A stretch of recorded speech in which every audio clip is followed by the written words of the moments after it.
Magandang hapon mula sa Pag-asa Weather Forecasting Center. Ito ng ating update sa magiging tayo ng panahon sa susunod na 24 oras. Kaninang alas 3 ng hapon, huling namataan itong low pressure area na ating minomonitor sa layong 1,570 km silangan ng northeastern Mindanao. Sa ngayon, nananatiling maliit yung chance na nasabing low pressure area na maging bagyo within the next 24 hours, and as of now, wala pa nga itong direktang epekto sa anumang bahagi ng ating bansa. Gayun pa man, dahil sa epekto ng shearline ay yung salubungan ng mainit at malamig na hangin, asahan natin ang mataas sa tsansa ng mga pag-ulan for the next 24 hours sa malaking bahagi ng Visayas as well as portions ng Bicol Region at itong portions ng Caraga. Meanwhile, for Metro Manila at nalalabing bahagi ng ating bansa, generally fair weather pa rin ang ating inaasahan for today. May malakas pa rin tayong bugso ng northeast monsoon o yung hanging amihan na kasalukuyang nakakaapekto sa buong Luzon at may tsansa pa rin tayo ng localized thunderstorms sa nalalabing bahagi ng Mindanao.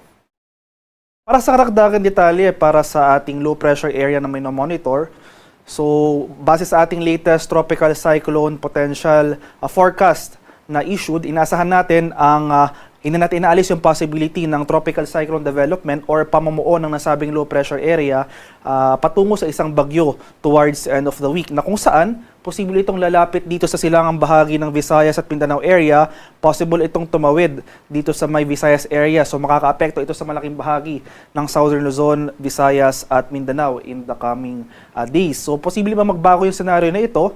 So inulit ko po, no, as of now, low chance na maging bagyo within the next 24 hours. Pero hindi natin inaalis yung posibilidad ng development in the coming days. Kaya patuloy tayong mantabay sa mga succeeding weather updates na pinapalabas ng Pag-asa ukol sa nasabing sama ng panahon. Para naman sa magiging lagay ng ating panahon bukas dito sa Luzon, so for Metro Manila and most of Luzon, ay generally fair weather conditions sa ating mararanasan, partly cloudy to cloudy skies, bahagyang maulap, hanggang sa maulap na papawirin, sasamahan lamang yan ng mga light rains o yung mga mahihinang pag-ulan na dulot ng amihan. Asahan pa rin natin yung mababang minimum temperature, especially sa madaling araw, dahil may kalakasan yung surge ng ating northeast monsoon. Sa areas naman ng Palawan, Visayas at sa Mindanao, itong shearline patuloy na magdudulot ng mga pag-ulan sa malaking bahagi ng Visayas, pati na rin dito sa portions ng Caraga, particular na sa Medinagat Islands, Surigao del Norte, at Surigao del Sur. Kaya especially itong eastern section ng Visayas as well as northeastern Mindanao, patuloy po tayong maging handa at alerto sa mga banta ng flooding or landslides, lalong-lalo na kung tuloy-tuloy yung mga pag-ulan na ating mararanasan. Meanwhile, for Palawan and the rest of Mindanao, generally fair weather ang ating inaasahan. May mga light rains pa rin tayong posibleng maranasan sa may Palawan at tsansa naman ng localized thunderstorms ang mararanasan sa rest of Mindanao.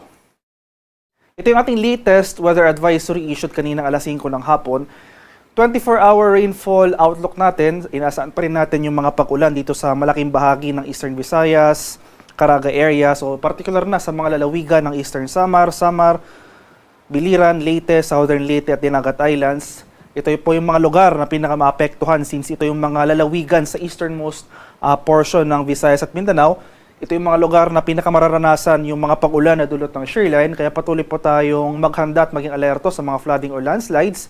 Mag-monitor rin po tayo ng ating mga localized advisories, yung mga heavy rainfall warnings sa ating mga lokalidad. At para naman sa kalagayan ng ating karagatan, sa kasalukuyan, wala pang nakataas na gale warning pero iba yung pag-iingat pa rin sa ating mga kababayan na maglalayag, especially dito sa northern and eastern seaboards ng ating bansa dahil makakaranas pa rin tayo dyan nakatamtaman hanggang sa maalong karagatan. Para naman sa ating weather outlook, sa ating 3-day weather outlook, so sa mga syudad natin, sa mga key cities natin dito sa Luzon, for Metro Manila, Baguio, Legazpi, ay generally fair weather ang ating inaasahan in the coming days. So bukod dito sa Bicol Region area, na kung saan towards the end of the week, sa araw ng Biyernes, dahil nga sa pinagsamang epekto ng low pressure area, o yung papalapit na low pressure area at ng shearline, nasahan natin ang mataas sa tsansa ng mga kaulapan at mga pag-ulan dito sa may Legazpi City.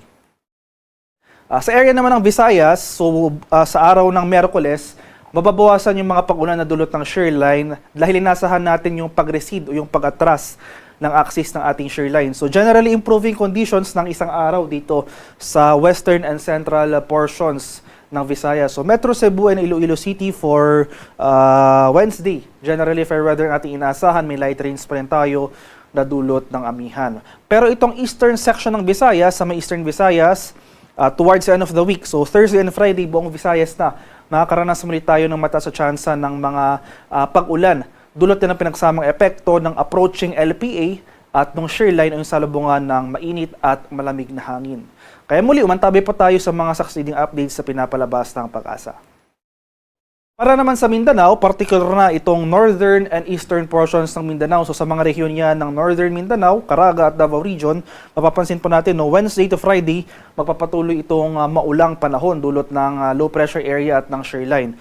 So possible, malaking bahagi na ng Mindanao, including itong western portion ng Mindanao sa may Zamboanga Peninsula, by Friday, makakaranas rin tayo ng mga pag-ulan.